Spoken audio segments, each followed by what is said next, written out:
Olá, pessoal. Iniciar mais uma aula aí, na aula de número 11, ok? Bom, hoje eu quero dar um exemplo para vocês aí, um exemplo de conta de dimensionamento de carga térmica, certo? É uma norma que, pessoal, que ela já está atualizada, porém ela já te dá uma boa aproximação. Depois eu quero mostrar alguns sites aqui que conseguem fazer esse cálculo, cara, claro, aproximadamente. E só lembrando, pessoal, toda essa norma aqui não é uma coisa exata. Você pode fazer ele de 5 vezes e você pode dar 5 resultados diferentes. Por quê? Tudo depende das suas considerações, porque a norma depende das suas considerações, de como você está construindo ali a sua construção para você dimensionar corretamente aí um tipo split, né? Deixa eu compartilhar a tela aqui e mostrar para vocês. Então vamos fazer aqui, ó. Vamos calcular a carga térmica de uma sala comercial, que ela tem essas dimensões, 5 por 8 metros. Ela tem um pé direito de 2,70 metros e está localizada em Florianópolis. A fachada com o lado de 5 metros, ela está voltada para o oeste, ou seja, a fachada, a entrada está voltada para o oeste, né? Então, uma janela 5 por 1,10, parede de 12 centímetros de espessura, em tijolo maciço, rebocado dos dois lados. Então, a gente pode também fazer as considerações onde está essa janela, né? O vidro transparente de 3 milímetros, a sala é ocupada por 3 pessoas, um computador e 12 lâmpadas fluorescentes. Então, aqui, pessoal, nesse cálculo simplificado aqui, ó, o que que ele está, como é que ele faz as considerações aqui, ó. Então, esse formulário aqui dessa NBR, que é 5858 de 83, ela estica a carga térmica de conforto nas instalações de ar-condicionado, que não requerem, então, condições específicas de temperatura e umidade, como sala de estar, dormitório, escritórios ou restaurantes, né? Se for uma cozinha, algum desse tipo, já é uma coisa à parte, né? Bom, e os seus fatores são baseados nas temperaturas externas de bulbo seco de 38 graus e bulbo úmido de 34 graus Celsius.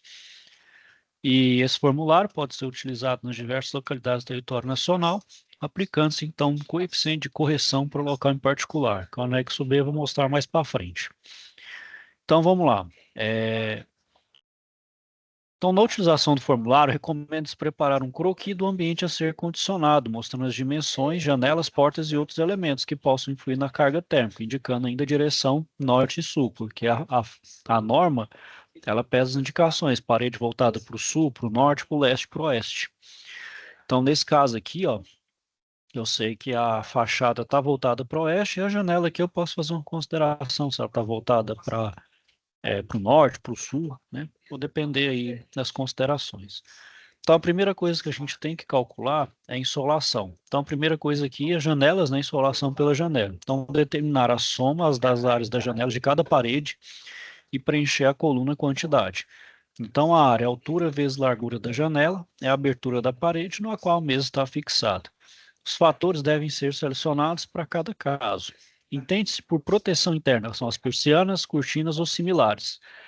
E como proteção externa, toldos ou anteparos capazes de proteger da incidência direta dos raios solares. Os fatores do formulário são para vidros comuns. Para tijolo de vidro, multiplica o fator a usar por 0,5. Depois, eu vou multiplicar a área das janelas de cada exposição pelo fator correspondente, obtendo os valores da coluna área vezes fator. E anotar na coluna a quantidade de vezes fator apenas o maior valor da coluna área vezes fator. Então, esse valor corresponde à infiltração máxima de calor. Para dormitórios ou ambientes de uso exclusivamente noturno, né, ou seja, aquele que você liga só na parte da noite, você desconsidera, né? Então, primeiro, vamos fazer essa insolação. Então, quantas janelas eu tenho aqui? Eu só tenho uma janela, que ela é de 5 por 1,10. E eu vou considerar aqui, ó, zero, esse fator, porque eu vou considerar que a minha janela, ela está voltada para o sul. E para o sul, ela é fator zero, independente se tem sem proteção, com proteção interna ou com proteção externa. Então, vai ser zero na janela por insolação. Isso eu estou considerando que a minha janela está voltada para o sentido sul. Então, é 0 kJ por hora. Bom, o segundo fator que eu tenho que considerar é a janela por transmissão, né? Então, aqui eu tenho que somar as áreas de todas as janelas e preencher com o resultado da coluna quantidade e multiplicar esse valor pelo fator correspondente. Então, o resultado deve ser anotado na coluna quantidade vezes fator. Então, da mesma forma, eu só tenho uma janela, tá? Ela é 5 por 1,10, vai ser 5 metros, 5 metros e meio. E como ele é vidro comum, então aqui, ó, vidro comum, então eu pego a área e multiplico pelo fator, 210. Então, o calor de janela por transmissão vai ser de 1.155 kJ por hora. O próximo fator a ser calculado são as paredes. Então, vou determinar a área das paredes expostas externamente, multiplicando a largura pela altura, que é o pé direito, né? As portas devem ser consideradas como parte da parede e as janelas não, uma vez que a gente já calculou o fator das janelas. A parede de exposição externa sul, né, porque a gente não tem incidência assim, solar, considerem separado. As paredes sombreadas constantemente por construções adjacentes devem ser consideradas como exposição sul, né? Ou seja, você tem um anteparo, você pode ter árvores, você pode considerar como sul, ou seja, não tem incidência de raio solar ali, né? Vamos considerar aqui que nenhuma está tudo com exposição direta ao sol. E quando a parede apresentar sombreadas por árvores, tal ocorrência não deve ser considerada, pois pode ser transitória. E denomina-se construção leve a parede com espessura inferior a 15 centímetros. E construção pesada, a parede com mais de 15 centímetros de espessura. No nosso caso aqui, ela tem 12, né? Então é construção leve. As paredes contíguas a ambientes condicionados não devem ser considerados, né? Bom, se tiver uma vizinhança ali ou um outro ambiente condicionado, você não considera essa parede, né? Vamos considerar que aqui todas as nossas paredes estão expostas, né? Então, anotar as áreas selecionadas na coluna quantidade, multiplicar esses valores pelos fatores correspondentes e preencher com o resultado. Igual aqui, ó, paredes. Ó. Então, parede orientação sul, você tem um fator próprio, né? Então, 60, na verdade, aqui na verdade, aqui, pessoal, é só um adendo aqui, ó. É, vou considerar, então, aqui 65, ó. Então,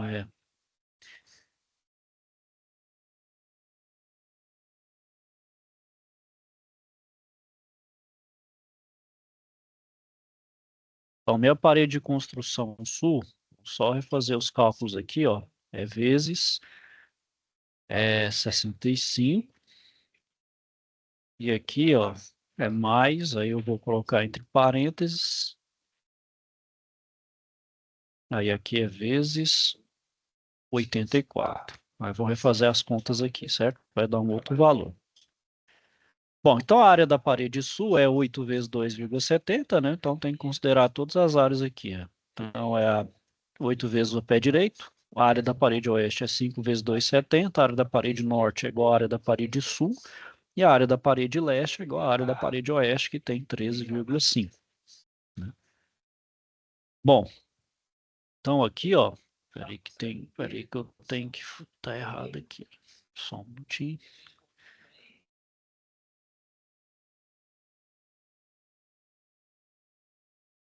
Ó,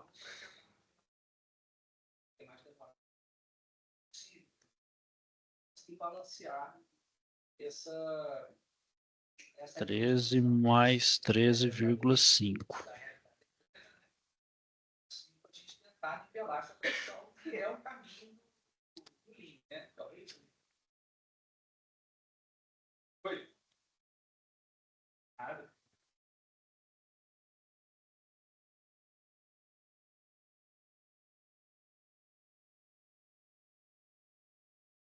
E material também. A gente tenta trabalhar também a redução dos estoques intermediários. Então aqui, pessoal, é 21,6 mais 65. Aí aqui é mais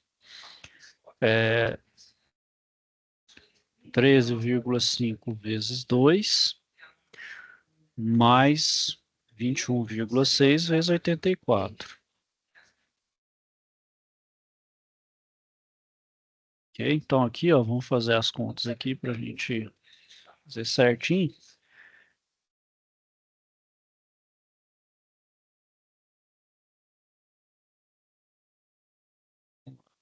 Então vamos calcular aqui, ó, 21,6 vezes 35 mais 13,5 vezes 2 mais 21,6 vezes 84. Então dá 4.000. Então 4.841,76 quilojoules. Quilojoule hora. Então aqui eu peguei a referente à parede. A próxima agora é as paredes internas. Então eu vou pegar as paredes internas e multiplicar pelo fator 33, que dá 2.316,6 kJ por hora. O próximo fator aí, pessoal, é o teto. Então, vou determinar a área do teto e depois selecionar o tipo de construção que mais aproxima do seu caso. Aí, anotar o valor da área na coluna quantidade e multiplicar pelo fator. Então, eu tenho aqui, meu teto é 5 vezes 8, dá 40, vezes 75, né, no teto aqui. Vou considerar que ele está sobre um telhado isolado. Então, vou usar esse valor, fator de 75. Então, dá 3.000 kJ por hora. O outro fator agora, pessoal, é de piso. Como é que eu considero aqui? Vou determinar a área do piso, vou anotar o valor na coluna quantidade, vou multiplicar pela quantidade vezes o fator. Então, a área do piso é 5 vezes 8, 40 vezes o fator 55 aqui, ó, dá 2.200 kJ por hora. O outro fator é de pessoas. Então, como é que eu considero pessoas aqui? Eu vou anotar o número de pessoas que normalmente ocupam o ambiente na coluna quantidade. Vou multiplicar esse valor pelo fator correspondente para encher a coluna quantidade vezes fator. Então, de pessoas aqui, ó, eu vou considerar. Então, aqui, ó, eu tenho 3 pessoas, certo? E são 3 pessoas e o valor aqui, eu vou multiplicar, opa, tá aqui por 630. Então, 3 vezes 630, vou ter 1.890 kJ por hora. O outro fator é o referente à iluminação e aparelhos elétricos. Então, vou determinar o valor total da potência das lâmpadas e dos aparelhos elétricos em uso no ambiente e anotar o resultado na coluna quantidade. Vou multiplicar pelo fator. Aqui eu tenho, então, 12 lâmpadas fluorescentes. Eu tenho 12 lâmpadas fluorescentes, vou considerar elas de 40 watts. E um computador, e tem um computador. Eu vou considerar o computador com 500 watts, certo? Então, faço toda a soma da potência e multiplico pelo fator aqui, ó, que é 4. Então, tudo isso aqui dá 3.920 kJ por hora. E agora o outro fator é portas, certo?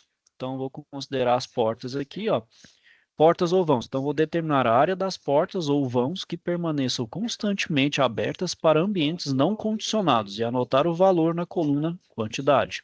Vou multiplicar esse valor pelo fator correspondente e preencher, então, a coluna quantidade vezes fator. Então, quando a largura da porta ou vão for superior a 1,5 m, o ambiente contíguo não condicionado deve ser considerado no cálculo de carga térmica, né? Então, se a porta não é ou superior a 1,5 m, né? Então eu considero ele como cálculo. Então, de qualquer forma, eu vou considerar que ele tem 1 metro por 2,10, né? Então já tem 2,10 metros de largura.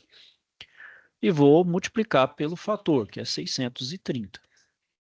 Então dá 1.323 kJ por hora.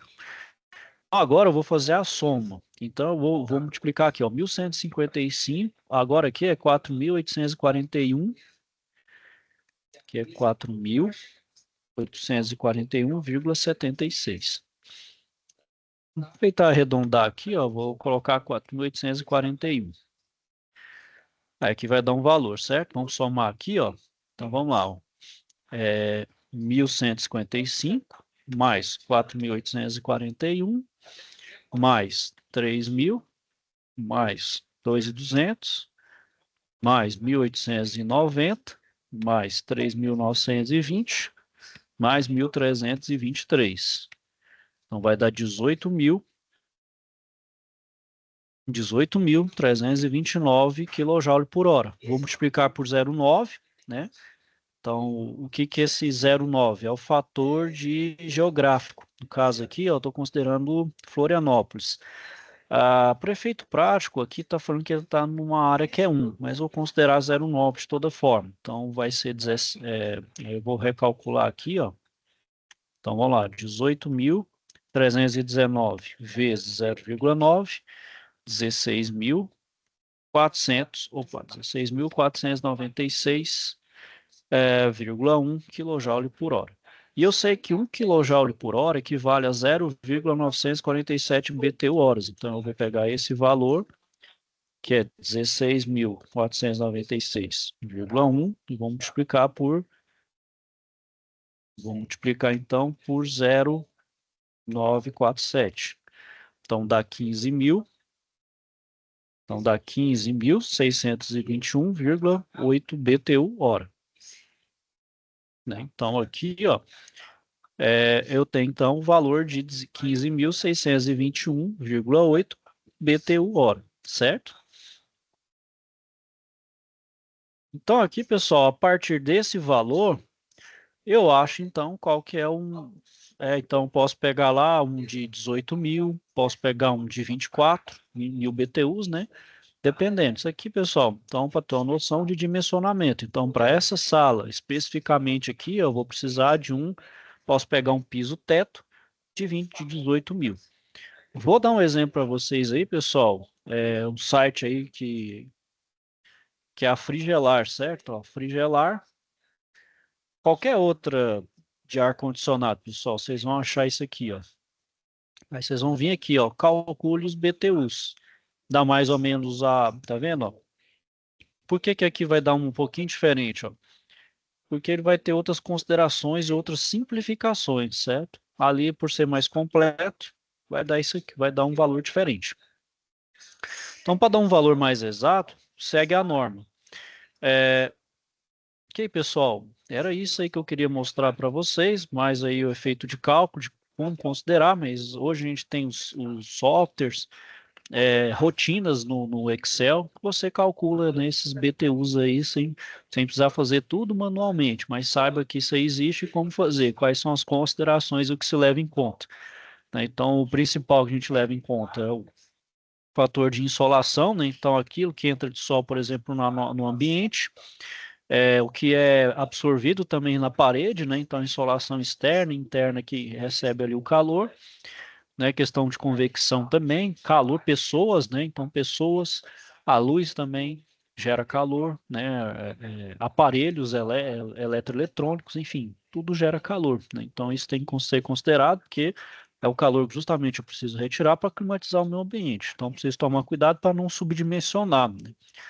Então, se eu faço uma carga elétrica e faço considerações erradas, posso estar subdimensionando, então, o meu aparelho, então não está climatizando satisfatoriamente. Aí que acontece? Você vai, então, estar forçando, né? Você vai sempre estar colocando com mais potência, uma menor temperatura, você vai forçar o seu ar-condicionado. Então, você vai sempre gastar energia, o seu ar-condicionado vai ter uma vida útil bem reduzida, que você subdimensionou o sistema.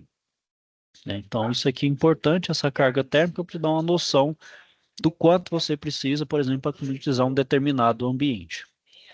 Certo, pessoal? Tem uma simplificação também que eu não acho bacana, que eles só olham isso aqui, ó, a metragem do ambiente. Tem alguns sites que só dá a metragem e já te dá ali os BTUs. Eu acho isso aqui extremamente simplificado. É bom que quanto mais informações você fornecer, né, melhor fica para calcular os BTUs, né? Então, saiba que quanto menos informação, vamos dizer assim, mais chute fica o seu, vamos dizer, mais a nível de chute fica ali o seu dimensionamento. Certo, pessoal? Então, era isso que eu queria mostrar aí para vocês. Qualquer dúvida, estou à disposição. Desejar a todos uma boa tarde. Fiquem com Deus e até a próxima.